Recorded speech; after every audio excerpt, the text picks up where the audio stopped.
and my name is Mason Tabbitt, and here we are on another episode of the podcast. Not sure which episode number this is because we don't quite have that figured out yet, but today I'm joined by my two co-hosts, and they will introduce themselves because I've been yelled at for doing the introductions for them. I mean, for the record, I didn't, yell at you. I wrote a strongly worded letter. You yelled. I mean, that's fair. It hurt. I'm Andrew, though, but I don't know if you guys have met me yet or not, depending on whether or not we broadcast this one first. Again, we're still up in the works, about that. We're still Andrew who? Andrew McMillan. For those of you trying to steal my identity, that's my full name. And what's your social security number? You only need the last 4 digits, actually, for most things, guys. Take note on that. Alrighty, and my other co-host. All politics aside, I'm actually just happy to be here. I'm Colin. I wasn't aware of the drama. I wasn't aware of the weight I had to carry. But yeah, I'm just, it's a good day to be here. You've got a lot to put on your shoulders. Put on your shoulders. I have a lot to live up to. Yeah, kind of.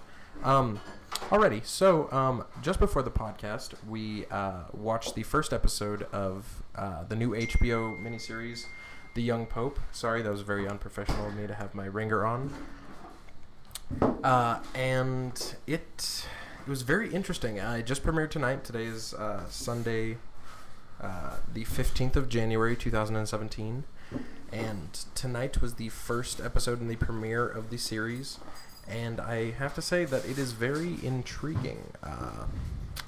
It was a lot of dialogue, a lot of build-up, but it added a lot of tension. I don't want to... Obviously, we are not going to be giving away any spoilers in our discussion of it, but what were your guys' thoughts on it?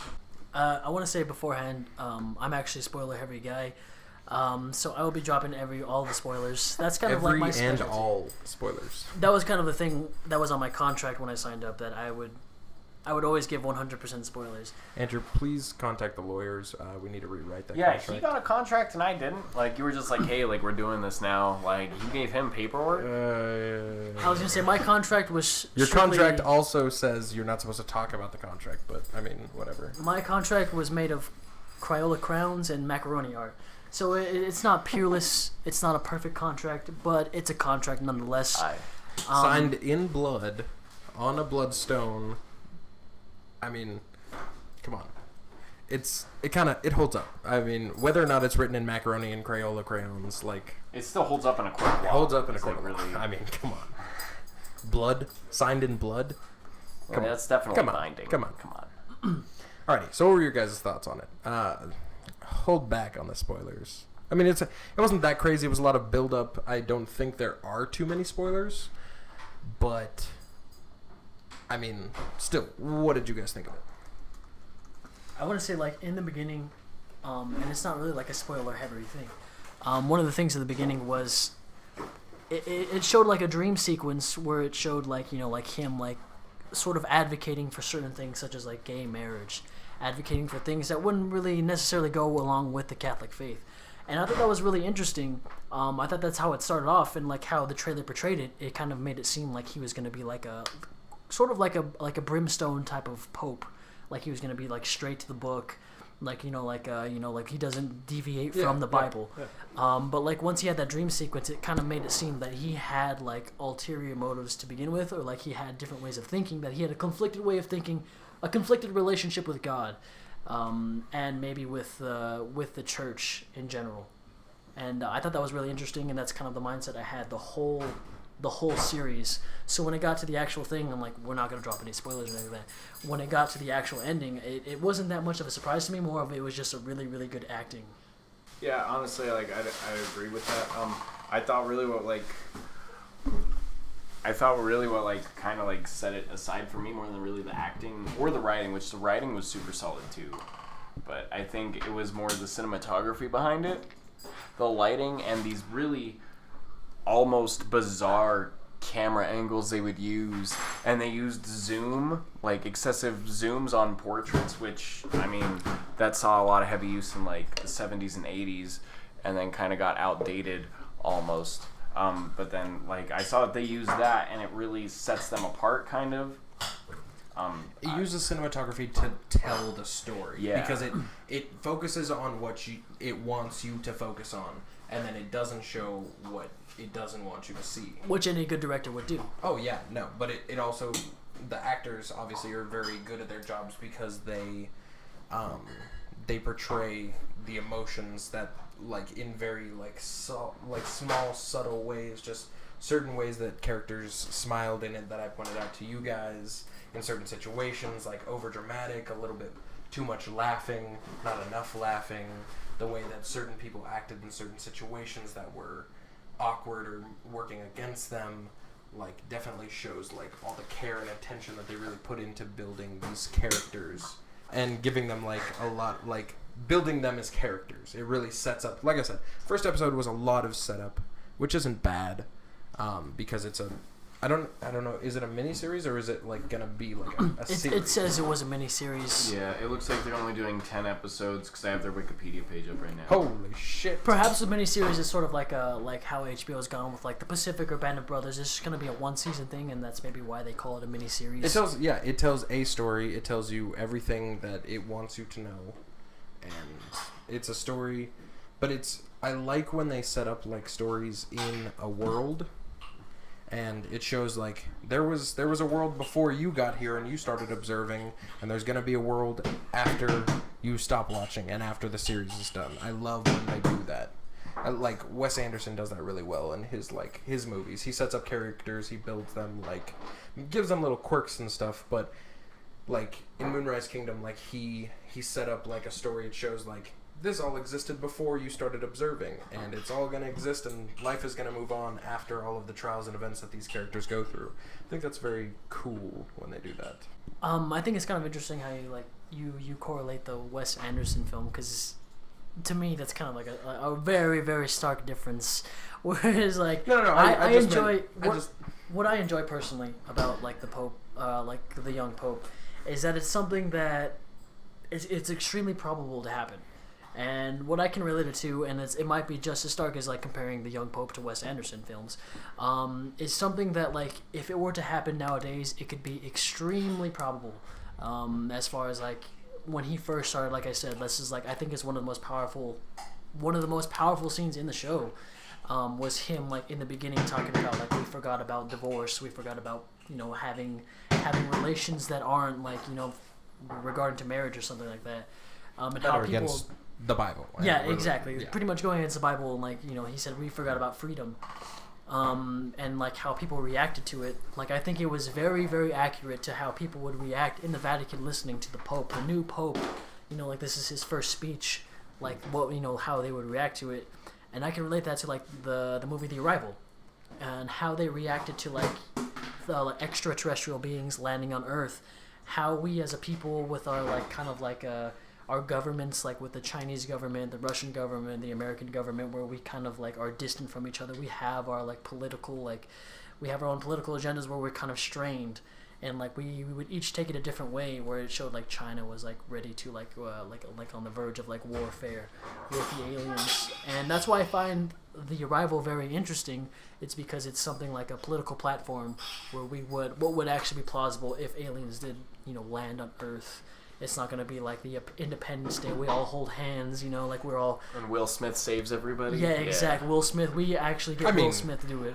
Who would be opposed to that? I mean, I'm not saying Welcome to Miami wasn't idea. an amazing song, but, like, I mean, I love Will Smith, don't get me wrong. I'm not saying Will Smith's character in Bad Boys 2 would save us all from aliens, but I'm saying Will Smith's role in Bad Boys 2 would save us all from aliens. Just Bad Boys 2, not 1. He wasn't the matured, cultured character he was in 2. Yeah, He's still the Fresh Prince. He still had a honestly. lot to learn. Yeah. He just got done making Wild Wild West. He still had the fame of the Wild West theme song in his head. He still had, like, he was still a young buck. But once Bad Boys 2 came out, he was mature. He just got done with Pursuit of Happiness, which is not true. But he just got done with Pursuit of Happiness, and he was like, I'm ready to tackle Bad Boys 2. I'm ready to hit the world. I'm ready to show what the world I'm made of. Wow. You heard it here first, guys. Will Smith, if you're listening, I love your work. I love Wild Wild West 2. And the first one, Wild West 2, hasn't come out yet, but I think you were actually justified in reaching number 1 in Billboard Top 100. So before we actually started the podcast, you guys were talking about Tinder, and I didn't really hear the conversation. So... Oh, no. All right. This is about to get dark. So I actually myself don't have one of these because I feel like it's cheating. Oh, yeah, because you're kind of in a thing. Well, oh, yeah, I kind of am in a thing. But, like, no, I mean cheating as in, like when a lion goes out to, like, find a gazelle, like, it doesn't, like, go on the internet and, like, bait a gazelle in with promises of, like, Jesus assorted Christ, granary. Do you kill these women? I mean, I've been advised not to, like, specify that specifically. My lawyers. By, like, my attorney. I myself have a Tinder. I think it's kind of funny as like, it was more of like when I got it, it was like an ironic thing. Like it's the same thing like when I got a Farmer's Like, Own. haha, memes. Yeah, it's like, I got a Tinder, guys. Like, watch out, ladies. Like, don't get snatched up. It was more of just like a joke. Like, more of like, I can just like, kind of like my like satirical humor where I just post like a funny picture of myself and see like who kind of like gets the joke, you know, like who gets it, who gets like the meme pretty much. As much as like I hate to compare myself to a meme. No, yeah. Like who gets it, and it's really funny as like a lot of the matches I do get, like I tend to be like less serious around. I tend to like joke with them, and like one girl actually like reached out to me and she was talking about how she loved to crump. Crumping, as you know, is like what got popular from like Jesus Christ, from like 91 to 91. Yeah, exactly. Stomp the winter. yard type, slapping body type stuff. It's like really gross like breakdance. It's like really shitty breakdancing. Which is kind of funny is like I was trying to take into account. I was like, okay, people enjoy different things, and I asked her like, you know, where did you develop this passion for crumping? Like it's kind of weird asking a question like that. But I was like, where did you develop this passion for crumping? And she said, after I watched Step Up 3. And that's kind of like when it started to deteriorate, like the seriousness I had, and I was like, is she trying to just meme me? But then like I was like, I after that, like I developed, like lost all seriousness in the conversation. It was more just like jokes after that point. And I was like, that's really cool. And actually, like I'll bring some of the stuff up, and I was like, that's really cool, like how you watched a movie and like you developed a passion for it. Like how interesting would it be for me to like develop a passion for bobsledding if I just put on Cool Runnings and like I happened to like, catch the last 20 minutes. You don't watch Cool Runnings like once a month? Yeah, like I experienced the last 20 minutes of Cool Runnings, and I was like, I want a bobsled. You didn't even watch the first like hour and a half. I read on it's like a 3-hour movie. I read the IMDb info about Cool Runnings, and I was like, I need to bobsled. Get me a bobsled right now. It's my favorite movie just from the Wikipedia page. Just from the IMDb page, the IMDb synopsis, under 60 words, I was hooked from the start. I know I needed to get a bobsled. I know I needed to represent Jamaica. I know I needed to get full citizenship to Jamaica just to recreate Cool Runnings, a movie which I'm sure they're entirely over by now. Please, do you want a shot or do you want like some of my beer? Because I only have that one Mickey's left. I don't want to share your beer with you. Alrighty, little update. Yeah, we are going to get smashed on this podcast. You'll see our like our opinions start to deteriorate after a while. Oh yeah, and our speech and our thought process and really just everything. It's all going to kind of go out the window. This is going to turn into trash, just kind of recorded trash. I think that's kind of like the beauty of human nature. You start to see something that we start to like find an escape for. It's like you see something beautiful and then you watch it die slowly. One of the cool things about drinking, and I'm like not an alcoholic in any sense of the word, is that you find beauty in something that's so ugly. When you're drunk, it's the most beautiful thing in the world. But like outside looking in, you're just like, yo, that guy fucking smells like shit.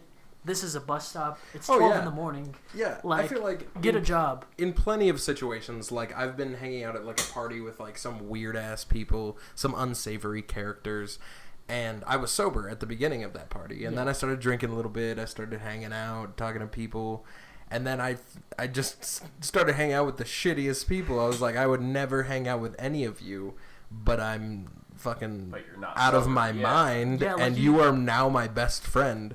But then you wake up the next morning, you're both naked. It's you and a dude. who's in a frat, and you're both naked. You wake up in the morning, and you're just like, "What happened last night?" He's like, "I don't know, man." I was like, Yeah, you My relive love. like the Snapchat stories, and like you see yourself like hanging out with one arm you got David Spade, the other arm you got Kid Rock, and you're just like, wow, like maybe alcohol is not as beautiful as I make it out to be. Like maybe I should make a change in my life. Like Kid Rock hasn't had a hit since Bawadaba. I remember my first exposure to Kid Rock. I saw my fucking, like, this kid who I played baseball with. He was listening on a CD player. Like, he had a portable CD player that ran on AA batteries and had the dumbass, like, foam headphones over his ears. And I saw it, and I was like, yo, what are you listening to? He's like, Kid Rock. Check this out. And he opened his fucking CD player, and it was like on the, like, the actual CD, you know how they, like, print stuff on the CD? It was just like someone flipping, like, it was Kid Rock's hand with the middle finger up. I was like, damn, that's edgy, but also it scared the shit out of me because I was raised Christian. I didn't know what was going on. I was like, oh my God, he's flipping the middle finger. Holy shit, this guy's hard. And I was scared. I was honestly scared of Kid Rock for a little while in my life because of that album. Or that fucking CD, the physical CD that had him flipping you off. It's just like, whoa. It'd be funny to imagine Kid Rock as the boogeyman. Like, you look under your bed, you look for Kid Rock. And the same, the album where he had the wife beater and the fedora. And you just look at him and you're just like, hey, Mom, is Kid Rock under there? Like, I can't deal with this growing up. But, like, on the subject of, like, CD players and, like, trying to be cool, I remember when I was in middle school, I used to have a CD player, and it was like a really, really, like, bright blue. It was yellow. And I thought it was really cool because whenever the CD span, you can actually see, like, the layers of, like, the CD while it span. And one of my favorite CDs of all time was Welcome to the Black Parade by My Chemical Romance. I mean, we've all been there, man. Like, Exactly. Come on, we were all in 6th grade. Yeah, no, like, we've all felt the angst. So one of the things was what I like to do was that the CD player actually got really, really loud. It got really, really, like, obnoxiously loud. Like, it got up to 32. Like, human levels stopped at, like, 12.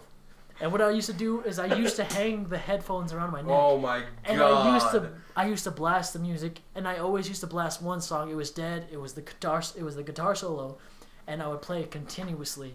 And I always wanted people to stop me in the hall and be like, "Hey, that's a really good song. Like, what is that song? I want to know more about this band." Instead, it was more of like, that kid is an asshole. Fucking let's kick that kid's ass and call him a fucking little shit because he's blasting his music out on his fucking blue and neon yellow fucking on his CD player that he managed to fit in his pockets, his 501 Levi denims. Like, I don't know how he managed to do that, but he's a real big asshole. What I'm trying to say is I didn't have many friends in middle school. I think that's what I feel like we were all kind of there. We were like, I'm going to play my music loud. I want people to know what I'm about. I'm in 6th grade, and I'm ready to take a bite out of this world. I'm coming for the world whether you're ready or not. I'm going to be the CEO of the next big company. I'm going to make $1 million. I'm going to do it all. I'm smashing out every night, every girl, any girl. I'll do it all. Fuck it. Who cares? I'm here getting money. 6th grade. I'm failing English. But, you know, I'm getting money. My parents' money, of course. Like, it's allowance, but I'd spend it pretty much all in the first day. Back then, my parents' money was called Hot Topic money. It's pretty much like, honestly... Dude, like, Hot Topic scared me, too. I was such a little bitch when I was a kid. Jesus. What about Hot Topic scared you? Dude, it's like a dark store. There's scary-looking people. Like, I didn't grow up, like, emo and angsty. I grew up in I went to a Christian school. I went to a private Christian school.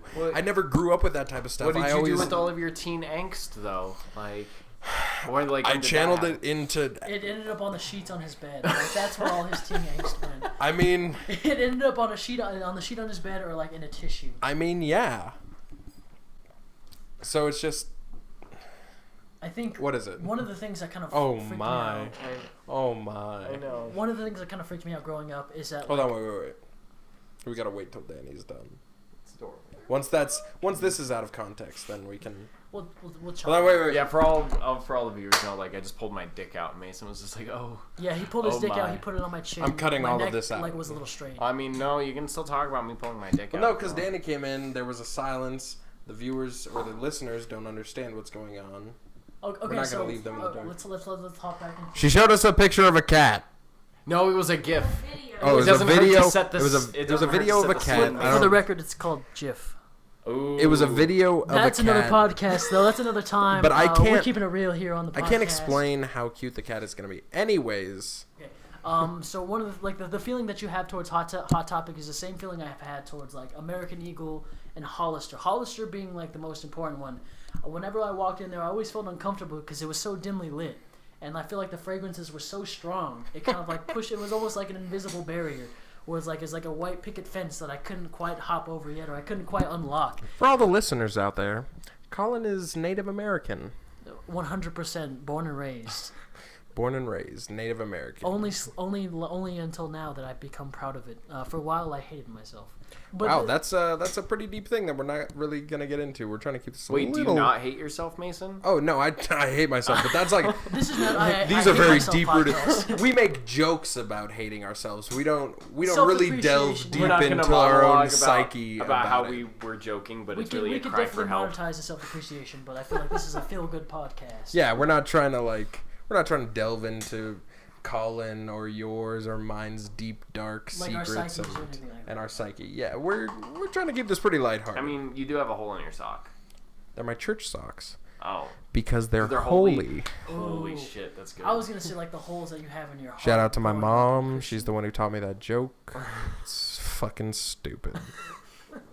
But okay, so going back to it, I never like everyone like I saw like the kids wearing like Hollister like polos because I went to a middle school where you generally have to wear like a polo button-up shirt like a uniform. Yeah.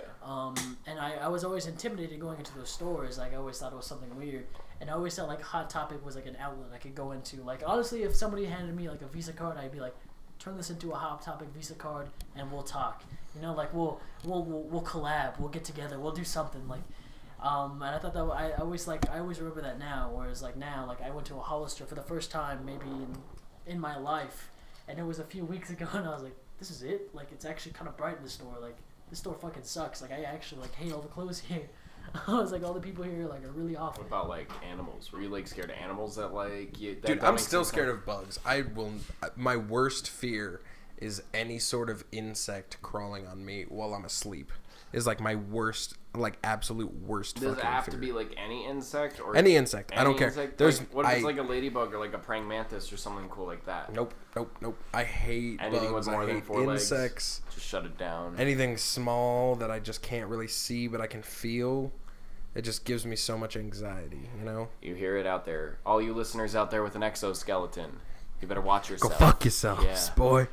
Stop Don't come around listening this now. hood. We don't fucking want you here. I only saw one clip of the movie It. I've never watched the entire thing, or like, it's like a 2-part TV series or something? Whoa, It? Like Stephen King's It? Yeah. Yo, no, it's like a movie.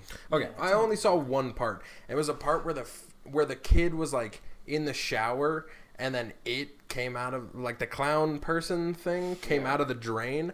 For weeks, I would get into the shower to take a shower, and I would literally cry because I was so scared of the drain. It was like the that. worst thing, dude. Actually, there's this old 50s movie called The Blob. I don't know if you guys have ever seen that. No. Okay, so quick rundown, because it does relate to what you were saying. But it's like this little meteor like crashes on the planet, and then like the meteor opens up, and like it's this like, literally like the title says, it's just this amorphous like little gelatin ball looking thing. Oh, kind of like Flubber. Yeah, but only except if Flubber Exactly, had like only, like, homicidal tendencies. Not Flubber at all. Yeah, it would like eat people, and like But kind of like Apologies Flubber. to our Flubber fans out there. I would watch that, by the way. Rest in peace, Robin Williams. Oh, why'd you have to remind me that like he died, like Alan Rickman died, like Carrie Fisher died, like I don't even know how to live my life anymore, man. They all died the same way on a blimp. Ah, true. I remember That's that. not true for The Hindenburg Robert too. Williams. Robert Williams, rest in peace. He did not die on a blimp. Or Carrie Fisher, actually, for that matter. I don't think. She had a heart attack on a plane, but I don't think she died on a blimp. That's oddly specific. Up in the air, dude. Up in the air.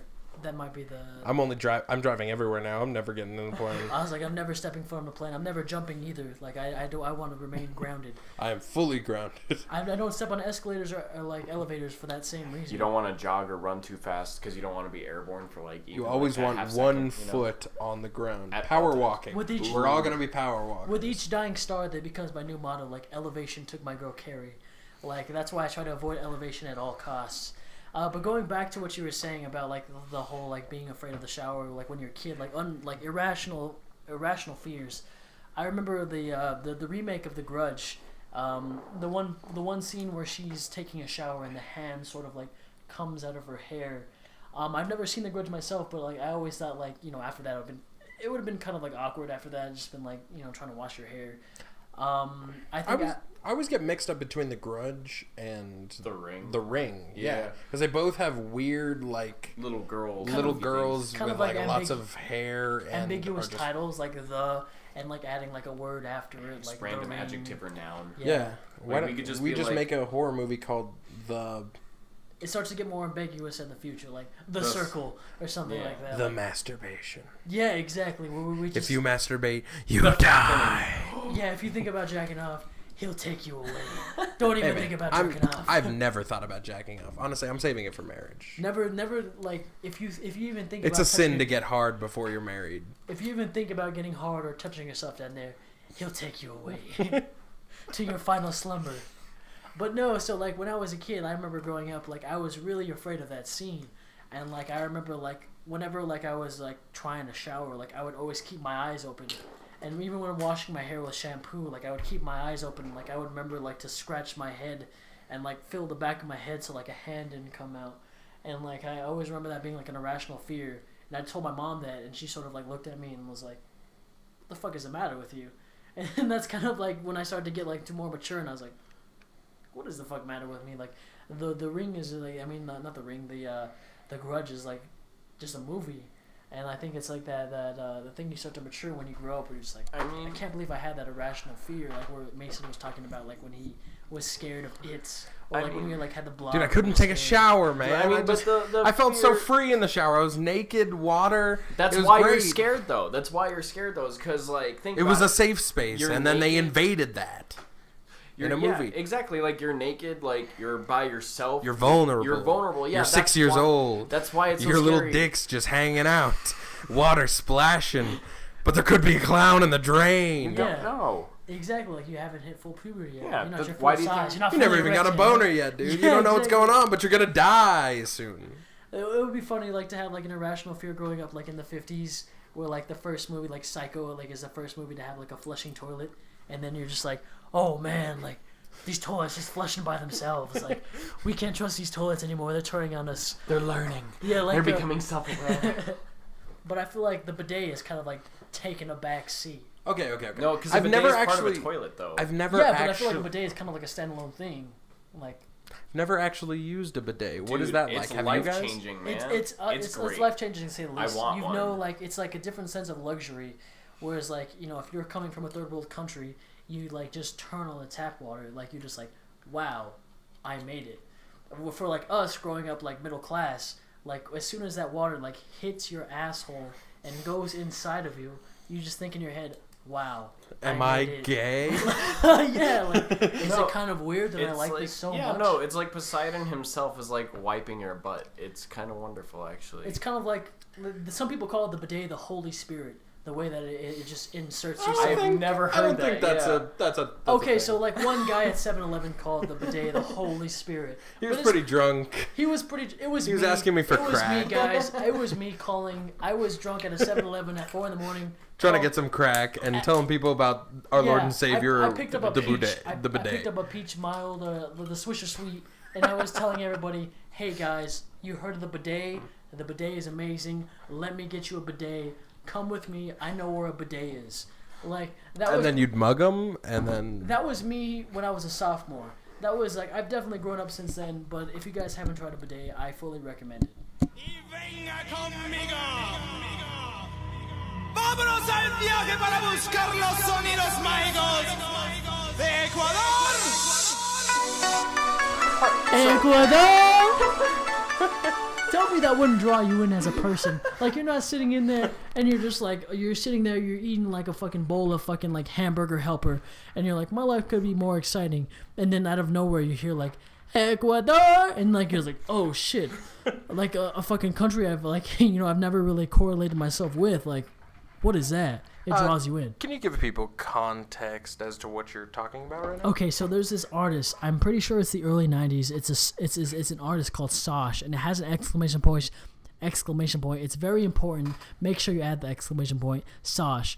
And they start off. When I first heard it as, it was a roller coaster ride in California, and it was the Riddler roller coaster ride, and he was a roller coaster operator, and whenever he played the song, it would start off with Ecuador, and then it would play the song, and then he had to sit there for 6 hours plus a day and listen to that song, so he knew that word like that. He knew that song like word for word. You knew that word, yeah, just the word, pattern for pattern, like beat for beat. He knew when Ecuador the word was gonna hit, and he just knew it at the top of his head, almost like kind of like CIA type like training thing, like waterboard training. He knew when that was gonna hit in. And like, just like waterboard training, just like they train you in Spec Ops. Exactly what they're training for. They use the song Ecuador by Sasha with an exclamation point. But I always think that was kind of funny, like to introduce the song with kind of like a humorous undertone, where if you hear a song nowadays, you're not gonna hear like like a third world country, and they're gonna be like Czechoslovakia, like they're not gonna introduce a song with that, and I think that's really really humorous when they introduce the Ecuador. Actually, that's actually what got me to start listening to this certain band, because so my friend approached me and he was like, hey, like, you appreciate like good guitar solos and good instrumental solos where it's just like one instrument going and like doing their own thing for a second, right? And I was like, yeah, I mean, I guess like just like isolate and like show the talent of the individual artist rather than the group, blah blah blah. So then he was like, hey, have you ever heard a song with a kazoo solo in it? Wow. Yeah. Kazoo solo, that's changing the game. I want to hear a triangle solo. How like special can you get with that? Honestly, like I think what it draws back to is just hearing like an instrument that you're not used to solo. Like honestly, look, myself, if I can pick anything, it would be like an electric washboard. Like you hear somebody just like you hear Pink Floyd, and then I know it's like the washboard solo type thing. Like, yeah, comfortably numb, type thing. Like I think that would be hilarious. Okay, so outside of the podcast, we were talking about our working title for it, and so far our working title was Dude Views, which sounded kind of memey to me, but like I said, working title. And so we have a new idea. Who would like to? Andrew, would you like to explain the context behind the idea of the new working title? So pretty much like what would happen is whenever we would start, like before we started recording, we would be rambling and just essentially just like talking and just like making nonsense, and Mason would be like, hey, wait, like that's actually really funny, like we should save it for the podcast. And so I mean, clearly that seems to be the only recurring theme actually in most of our conversations, is that we should save it for the podcast. I think like with our generation, like a lot of things that we do say, like it's kind of like projected on memes. So I feel like a lot of the things that we do, like what we're trying to aim for is like for meme type like viewership, where we're just like everything we do, we try to make it a meme. Otherwise that like I thought that was pretty funny myself. Like we all had a good laugh about it, and like we were relating it to different types of like episodes where like It's Always Sunny. Like with Always Sunny, like they have like a format where they say to themselves like, we do what we think is funny. And for us, like all of us really really enjoy memes, so like for us to be like save it for the podcast, it's kind of like a meme we've developed where we would just think something funny, and like before we could like branch out and make it like a golden thing we can like relate to, we're just like, hey, before you do that, save it for the meme. Yeah, just write it down. Just put it in a little. Yeah, put it in a little note. Put it in your pocket. Save it for the meme. And to be honest, as kind of the background guy or like the producer of this podcast, I was just trying to be the responsible one and like, hey, don't ruin this good content by already wearing it out in our minds. So, I mean, I don't really have a good backstory or reasoning behind it, I guess, other than trying to be the responsible one. It is a pretty solid rationale though, because like if we go off and like we just like make a stupid joke like over and over again, like. Just saying stupid things, and like we already exhaust like that direction, like we won't be able to like get that same like rapport, I guess. It doesn't have the same type of like original feel to it. It doesn't feel like it's something you're just now thinking of off the top of your head. Yeah. Like, that's definitely something I try to say like with my humor. Like once I know like a joke doesn't land, like I know like if I could keep repeating myself, that joke eventually is gonna land. Like I know the formula for humor, actually, that's what they have written. Yeah. Written down as the formula for humor. You say something enough times, people eventually will just laugh. Yeah, so like once something is not funny, That's not true. if you keep repeating it, it's gonna be funny. Like I don't know if there's like a science behind that, but there should be a science. But if you keep repeating yourself, you're gonna be funny to somebody. Like that's like fictional science. Yeah. They should put that in textbooks. Jeff Dunham proved that, actually. Exactly, Jeff Dunham. Rest in peace, Jeff Dunham. Like you're doing big things. Like I see you out there. I can't really. Or speak no, on shit. behalf of Jeff I Dunham. meant to say Dane Cook, but I said Jeff Dunham instead. Rest in peace, Leather Jacket. Like Jeff Dunham out here doing big things. But besides that, like once you repeat something, it becomes funny to like a certain demographic, not even just like everybody, but just like to a certain type of people. And that's what I think what it is. That's like what people have like developed into like something like called trolling, which is like you repeat yourself enough, it becomes trolling. It becomes funny to like a certain demographic of people. A very like tiny niche though, but it's definitely like.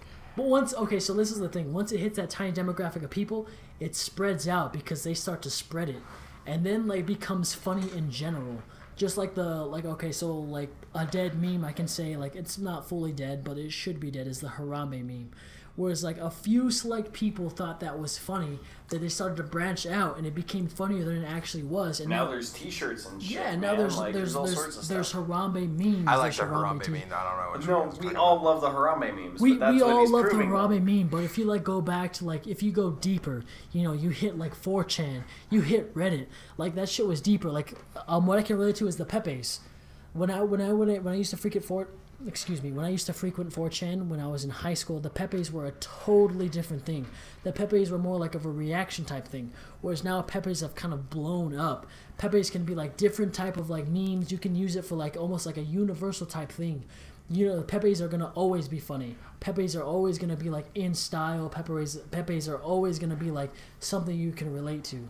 I know, and like going back to Reddit, like I cannot like not see Pepe. It kind of like bums me out. Like especially like it's taking like odd political stances too, with that meme too. You know what I mean?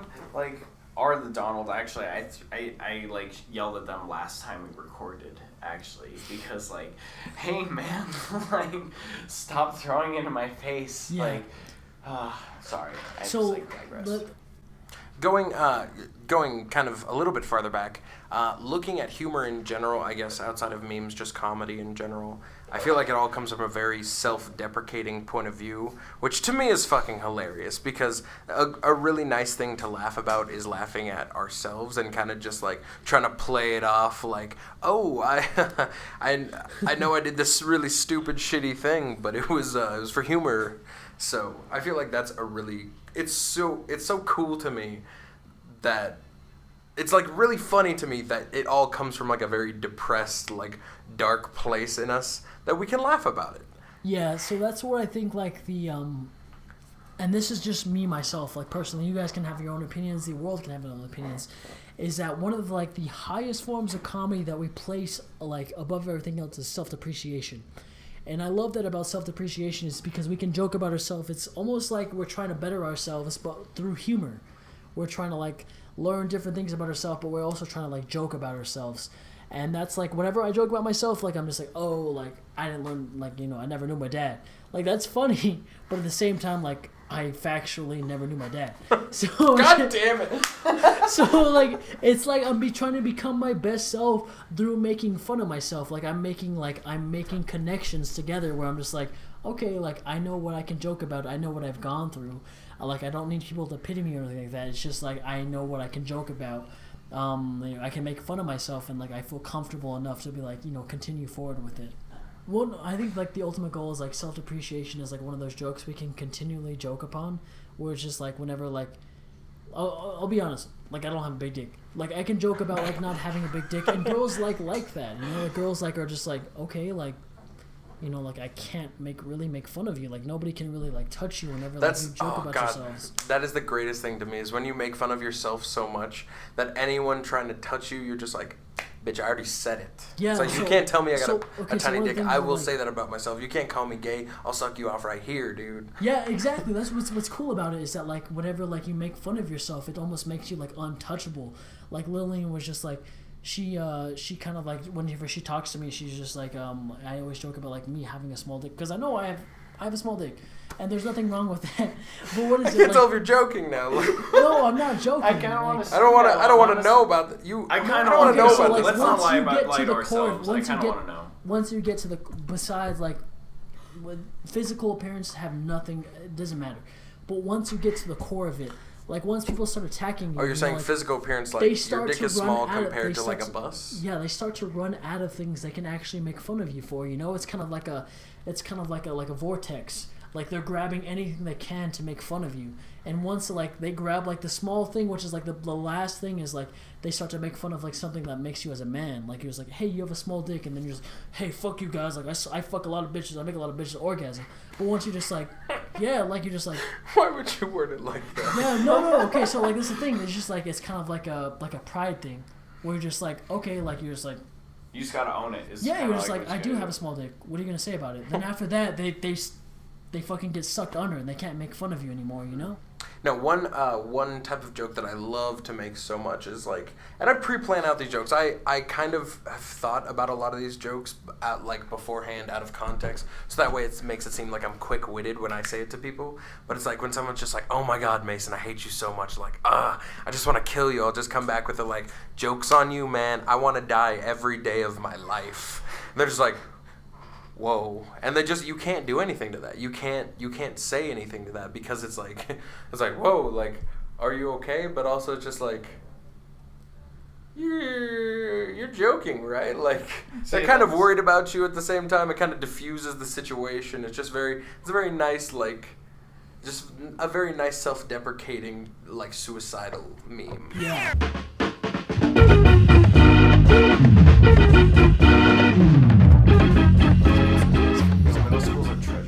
Middle school is like an untapped it's like a fucking oil mine, dude. See, outside of, well, I don't know. I'm trying to think of things that happened to me in middle school. Or the other things that you witness things happen to people. Because, like, I remember, have you guys ever met, like, long-haired Jesus J? Yeah. Like, okay, man. Like, one time, I watched him. Wait, is this a middle school story or high school story? No, this is middle school story. Middle school, okay. One time, like, I saw him. We were, like, all 8th graders, right? And we were shitty. And we were like, hey, like, eighth graders, like, we own the field. Like, we run that shit. Like, you better not be repping any other set. Otherwise, like, you know, we're going to own you. And pretty much what happened is some 7th graders were standing, like, just over on the far end of the field, not bothering us, minding their own business. And Jay was like, okay, man, I'm going to, like, wrap my face, like, in a T-shirt.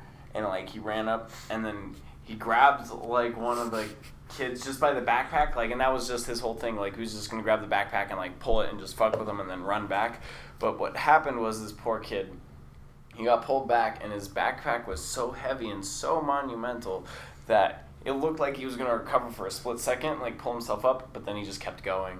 And, like, and then he fell into this huge, like, insane puddle of, like, mud and, like, assorted garbage. And it's just, like, it was, like, almost like a cesspool because it had been, like, it had rained, and it was just, like, this hot mud pit that had just been sitting in the sun all day. And, like, he fell in, like, he couldn't get back up because, like, the mud had, like, stuck him in He there. had become the mud. Yeah, He became one with the mud. it was a really unfortunate occurrence, to be honest with you. In elementary school, one time, the event itself happened, but I didn't actually think about it, or like it didn't come up at all until, like, I don't know, like a week after or something. My parents like pulled me aside. Like I was hanging out with my brother and sister and stuff, and my parents pulled me aside, and so they were like, "We heard about what happened at school," and I was like, "What? What are you talking about?" Like, I didn't know what they were talking about, and they're like, "We heard about like how you dealt with a situation with this kid," and I was like, "What are you talking about?" And so what had happened was this kid like hit me in the head with his like ball. They were playing kickball or something.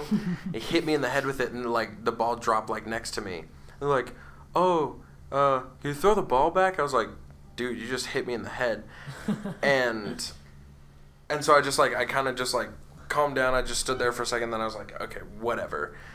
And then so I guess my parents only heard that, and they're like, "We're really glad that you handled that situation so well. We're gonna get you like a really nice dessert tonight, and like after dinner." And so my parents like, they gave me this dessert and everything, but what had really happened, like I got hit in the head with a ball. I took that kid's ball and I punted it like across the field, like over a fence to where they couldn't get it. That was gone. The ball was no longer there. And I was like, "Fuck you, kid. Don't hit me in the head with your fucking ball." Like, that's how I handled that situation. And my parents didn't hear about that. And they were like, "We're glad that you didn't retaliate to that kid or anything." I was like, "Hell yeah, man. Give me some cake. Give me some brownies, dude." And yeah, so that is a very, my parents, like, they were friends with like the teachers. They were friends with like the other parents. So they're like, they heard things that went around and like all that type of shit. And I don't know how they heard about that. But definitely, like, I don't know, they always had weird ways about, like, finding out about, like, the dumb shit I did in school. Did that make it harder for you to, like, get away with shit that you did in middle school? Because, like, I got away with, a decent amount of shit because my parents, like, really didn't... Like, they tried to pay attention, but, like, honestly, like, they just had other shit going on. Like, and they couldn't really, so, like, I was able to get away with a semi-decent amount of stuff. Okay, so I'd say in middle school, I was a pretty terrible kid. Even worse in high school, but I was, like... Going to a private Christian school, like just being kind of like a loud kid with like who just talked too much, like I was constantly in trouble, and that was really all it was like a little bit of self-control. Jesus Christ, are you dying right now? No, I'm fine. Go ahead and continue. Did you finish that? Colin's eyes rolled back into his head for a second, so I was a little concerned. Anyways, I channeled The Exorcist, but go ahead and continue with your story next. So, I just being kind of a loud kid with a lot to say and just talking too much during class made me like the quote-unquote like bad kid in school because I was always in detention just for talking too much. But I wouldn't say like I did any like shenanigans. I was suspended 3 different times though in school, and they were all for fighting, which is dumb because they were dumbass situations. One of them actually in middle school, my friend Devin, shout out to Devin Hughes. So what happened, it was in elementary school actually. We were hanging out, like we were friends and stuff, and we played recess, or we played at recess or whatever. We were hanging out, and at one point I had like my arm around like his upper shoulder, and it looked like a headlock. And this fat teacher came up. I can't remember her name, but this fat teacher, I think her name was like, I don't know. But she walked up to us and she's like, "Hey, you need to stop bullying him." And she like grabbed me by the arm and took me to the office, and I got suspended for bullying. Like, Devin was my friend. Like, we were hanging out. We were just kind of horsing around being jackasses. But I got suspended for it. And he didn't say anything. He just let me get suspended. I was like, dude, what the hell? I think growing up, like, once you're, like, in middle school and, like, elementary school, like, certain things, like, morality is not taken into. It's more of, like, a factual type thing. Whereas, like, they see you, and they're just like, "You're choking this kid. You're out of here. Like, 3 strikes, you're fucking out of here." It's like, yeah, can I get a lawyer or something? Like, Yeah. Can I get a state-appointed lawyer? So I used to have this good friend named Dennis Wazoo. And, like, me and him, like, we used to, like, play, like, dumb games because obviously we're in elementary school. We used to get this game. We used to get, like, a basketball. And we used to bounce it off, like, a brick wall. And we would, like, bounce it to each other, almost like wall ball, where we would used to bounce it to each other. Yeah. And, like, one of the times, like, I was bouncing it, and I bounced it a little too hard, and I hit him in the face. and like his nose was bleeding. And he sat down, he cried, and like to me, I was just like, "Why are you crying? Like this is a game to play." Why are you being a little bitch? Yeah, exactly. Pretty much it equated to that because I was just like, "What are you doing? Like we play this game 24/7 every single day." You know, I was like, "I'm in 3rd grade. I know exactly where I stand. You know, like I have good political views. Trump's gonna be president in 4 years. I know where I stand." You were in 3rd grade 4 years ago. Exactly what I'm saying. But like what I was saying, like what happened after that, like I didn't get suspended like you did, like with like you know, like you said, like Devin Hughes. Shout out my boy Devin Hughes. Hey. I didn't get like suspended or anything like that, but like one of his friends, who was a good friend who kind of didn't understand our humor, sat me down and gave me a lecture, and they're just like, "You can't just go around hitting people," and I was like, that's not my prerogative. That's not like I didn't go into 4th grade fucking Miss Davala's class English grammar like I'm gonna go out and hit as many boys as I can in the face with a basketball. Like it was an accident, and I feel like she didn't understand that, and like it was just like sitting there like getting lectured, and I was like thinking in my back of my head, and also like I was kind of like I was a little bitch. Like I was sitting there, I was like holding back tears, but the tears were still coming. So like honestly, like I won that fight because she didn't get as many tears as she wanted. All right, so like she got like 40%. I counted it as a W. I took home the W that day. I was like counting. I gave her 40% of the tears, which is a lot of tears. I was like, it's like comparing like the Hoover Dam to the Pacific Ocean. You know, she got the Hoover Dam, but she didn't get the Pacific Ocean. You know, so like I was crying, but like not that much. And she was just like, hey, like you can't just go around hitting people in the face. And I was like, you know, like you don't understand. Like me and him, like we're playing a game we've been playing for like months, and like he just happened to get sideswiped. Like I didn't like. He lost focus. He didn't have his head in the fucking game. He had his head up his ass. I wasn't gunning for him. Like my boy was in the wrong spot, wrong time. He got taken out. I was like, he deserved to be taken out.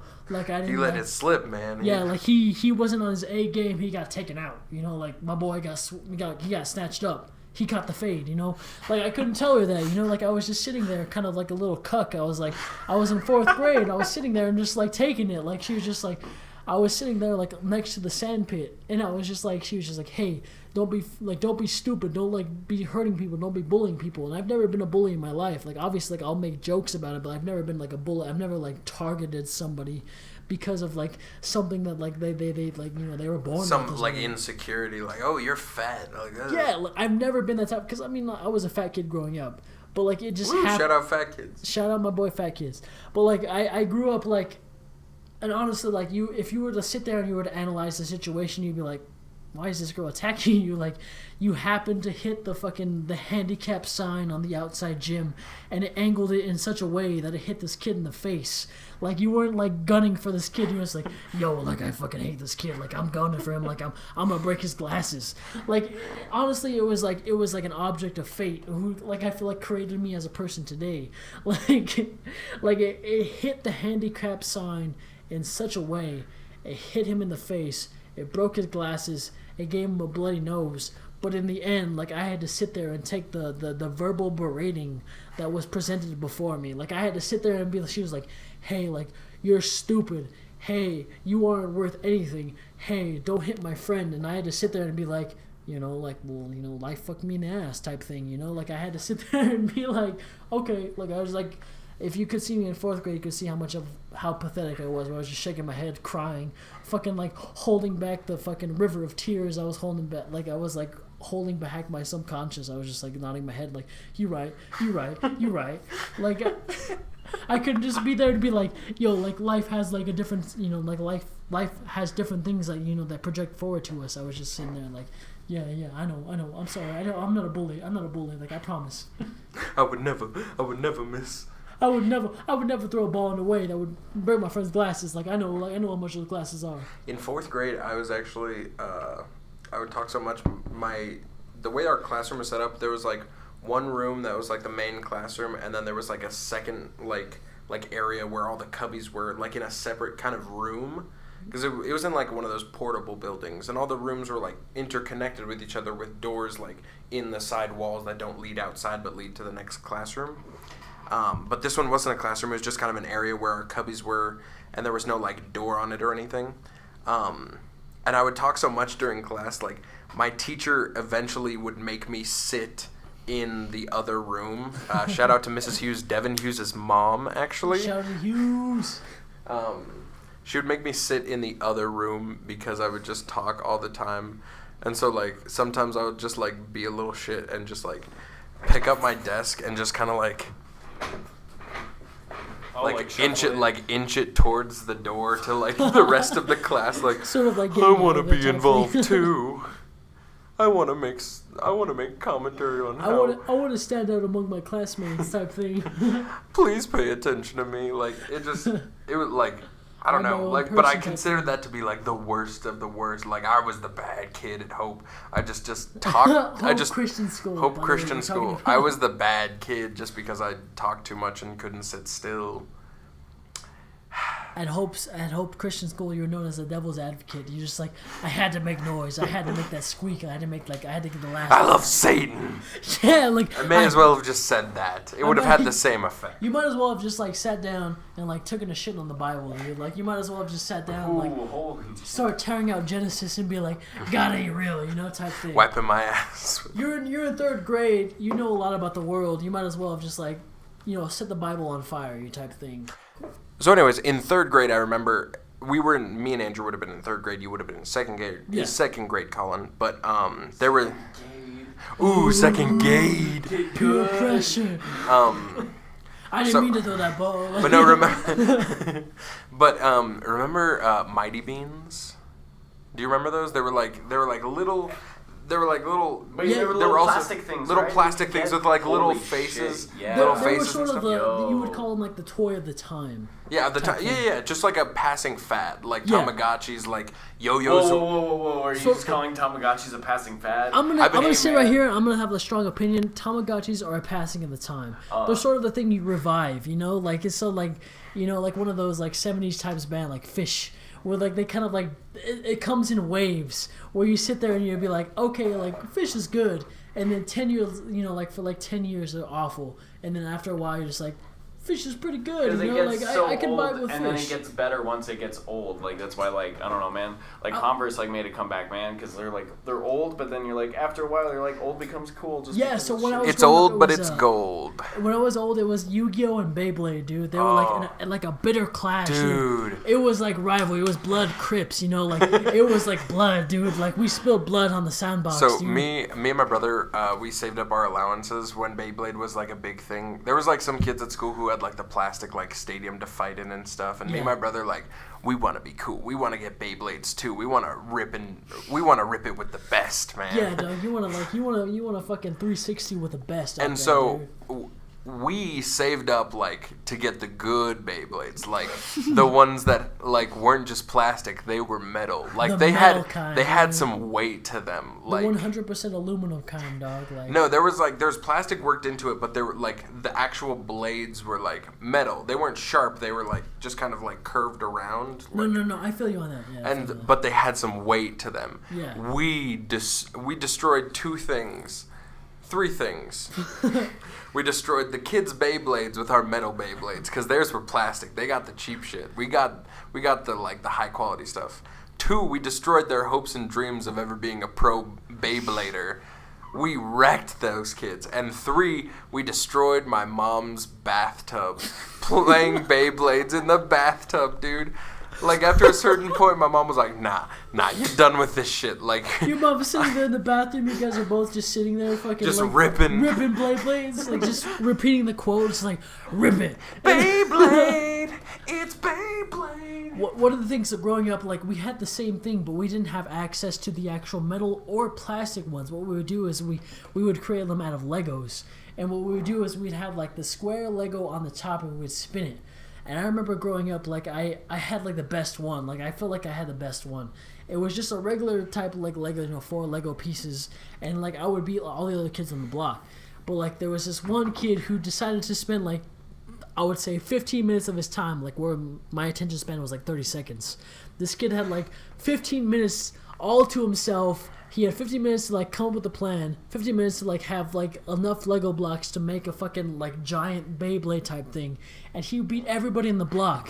And I was like, this kid is a genius. This kid is a god. This is God himself. This guy, Started an arms yeah, it race was like with Jesus Legos. Christ Holy is alive. Jesus Christ is walking the earth. Jesus Christ got fucking 30 more pieces of Legos and had 15 more minutes of free time and created a Beyblade.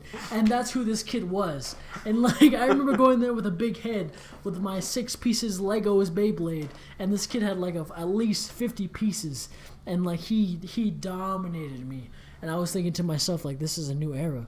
This is different. The stakes have been raised. The Yeah, game it was has like- changed. Exactly. It was just like the Aztecs type Olmec type thing where I was like, this is a new generation. I was like, kids are growing There's no up. going back. Yeah, kids are growing up learning like quantum physics, and I'm over here sitting like fucking like basic elementary. I was like 4 + 4 = 8 type thing. I was like, this boy has like a knowledge that I've never known before. And like he dominated the field, and like when I was in middle school, he dominated it. It was insane. All right, guys. Well, that has been our podcast for today. Oh no. Let's smoke or something, dude. Oh my god, I need to like calm myself down. All right, guys. Wait, That guys, is what is the most disgustingly dark joke you know? disgustingly. What's the most disgustingly dark joke you know? It says it right there on your computer screen. I have to know now. Okay. How many cops does it take to change a light bulb? It doesn't matter, because they're already beating the room for being black. So under 60 seconds under my like one is like I find it hard to like distinguish the difference between dark jokes and actual jokes. Well, no, like, So, like- see, because that one was a joke about black people because they're dark. Yeah, So so it's like I called my dishwasher. I was like, "Hey, you look like the Columbine shooter," and most of my people didn't take it well. There was no punchline. That was the whole joke. I feel kind of bad. Sorry, Devin. That was the whole joke. Interpret it how you want. Okay. Okay. What's worse than a baby? A crying baby. What's worse than a crying baby? A dead baby. What's worse than a dead baby? A bag full of dead babies. What's worse than a bag full of dead babies? The one at the bottom is alive. What's worse than a bag full of dead babies with one at the bottom who is alive? He has to eat his way out of the bag of dead babies. What is worse than a bag full of dead babies with one at the bottom who has to eat his way out?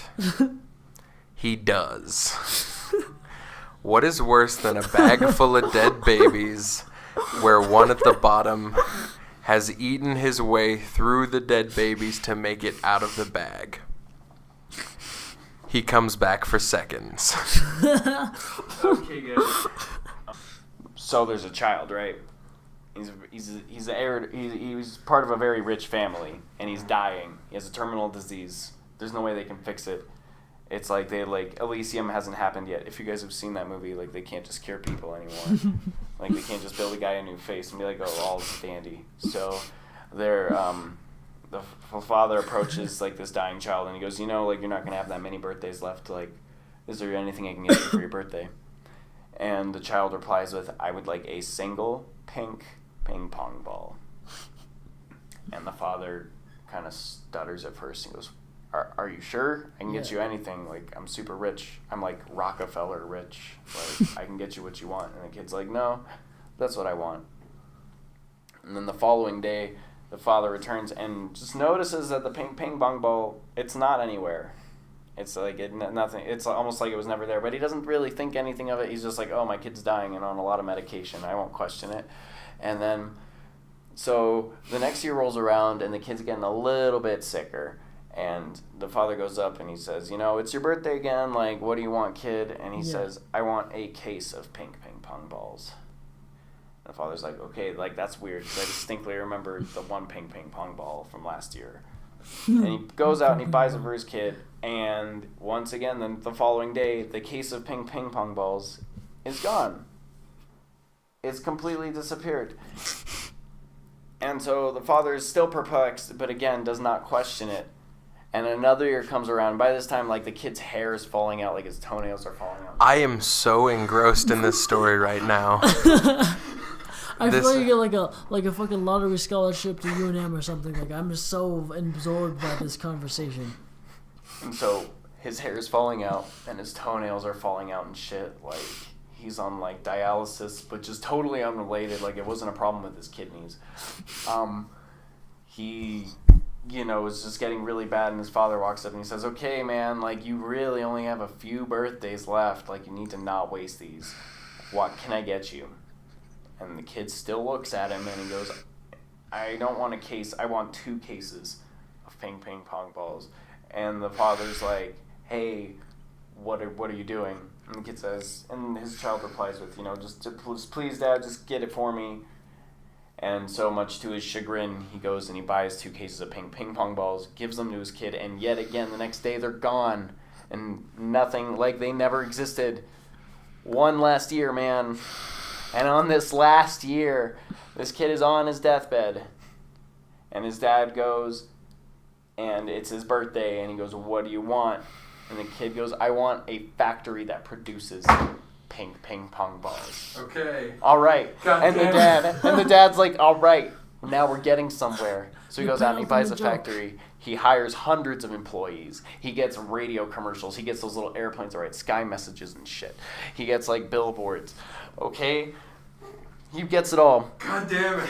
The following day, he's driving to the hospital because he received a call that his son is about to die. And as he's driving to the hospital, he is going by one of the billboards he got for the ping pong ball factory, and the billboard's gone.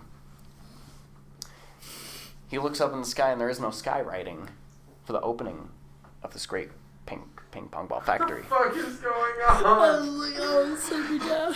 The radio commercials and advertisements that he had bought, like the airtime, it was just static, white noise.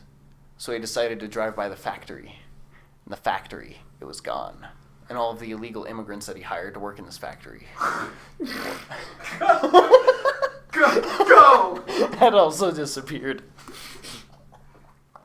So he gets to the hospital, and his son is dying, and the nurses and the doctors are trying as much as they can, and nothing seems to be working. And before his son dies, the father runs up to his son and he goes, "Son, before you die, I need you to tell me one thing." I hate you. And the son is like, "Yeah, Dad, of course, anything. What can I tell you?" And he goes, "What did you do with all the ping pong balls?" And the son looks at his dad and he looks him right in the eye and he goes, "Dad, and then he died. That was our podcast, everybody. You guys have a great night. Fuck you. Thank you for listening." I hate that. I hate that so much. I fucking hate you. Oh man. Oh man.